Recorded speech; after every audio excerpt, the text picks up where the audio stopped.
Sean Payton and the Denver Broncos did not overdraft RJ Harvey and Pat Bryant. We're going to get into it, guys, if you haven't seen this article. These little snippets come out from the New York Times / The Athletic.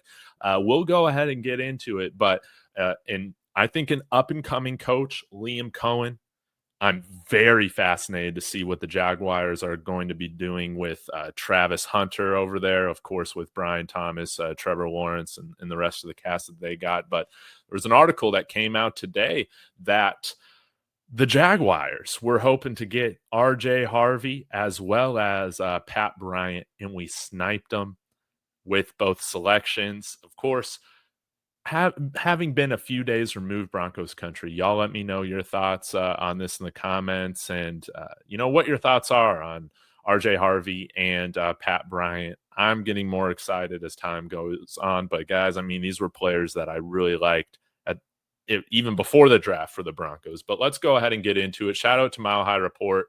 They shared some of this on their X page, but here's a really interesting snippet here. We've got to roll the dice at some point, Gladstone said, meaning that the Jags should take the risk that their desired players could be gone, stay true to their board, and resist the compulsion to surrender further draft capital. I mean, what's the fun of just going out and getting your guys?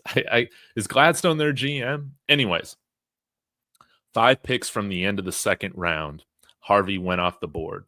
Someone went to inform Baselli, who slipped out into the room, into the snack area outside the draft room. Who took him? Baselli asked. The Denver Broncos, he was told. Bastards, Baselli said, smiling. 14 picks later, the Bastards would select another Jags potential target, Illinois wide receiver Pat Bryant, a.k.a. Duval Pat, albeit much earlier than Gladstone would have considered drafting the Jacksonville native, I think is what it says there. But I find that pretty interesting. Now, again, it does say at the end a little bit earlier than where they wanted to select Pat Bryant. But let's take a look at their draft. Like, I find this like pretty interesting. They might have been looking at him in the early 4th round, no doubt about it. And they actually didn't come out with another wide receiver in this draft. But if you're going to come out with one, let it be the best wide receiver in the draft, which is Travis Hunter. But anyways, you can see at pick.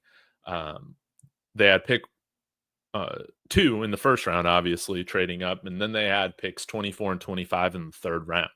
So they might have been trying to go get both of those guys at the end of the 3rd round.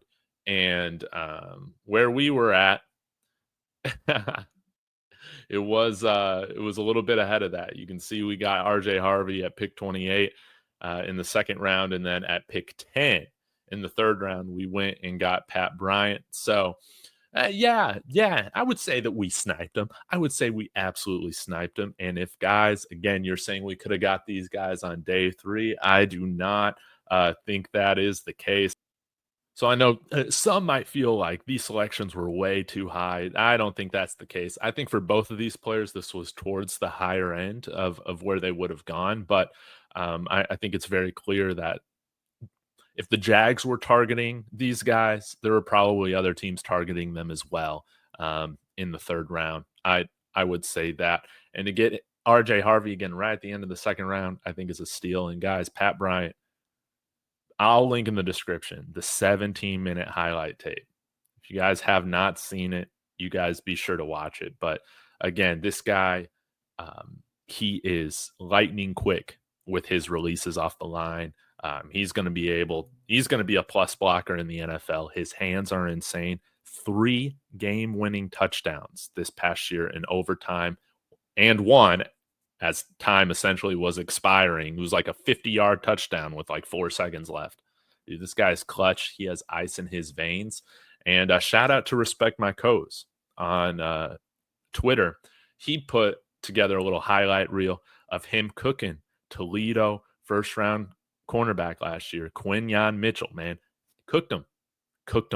So, guys, you're going to love Pat Bryant.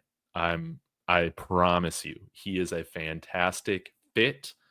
If Cortland Sutton goes down, man, we didn't really have anybody to fill that role. We now have Pat Bryant that can do that, and somebody that can play as a compliment to him as well.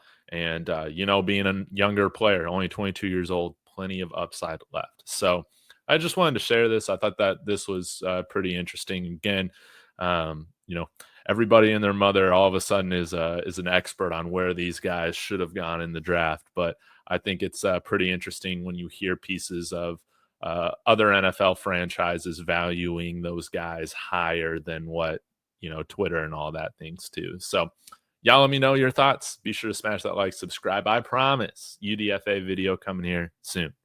Go Broncos.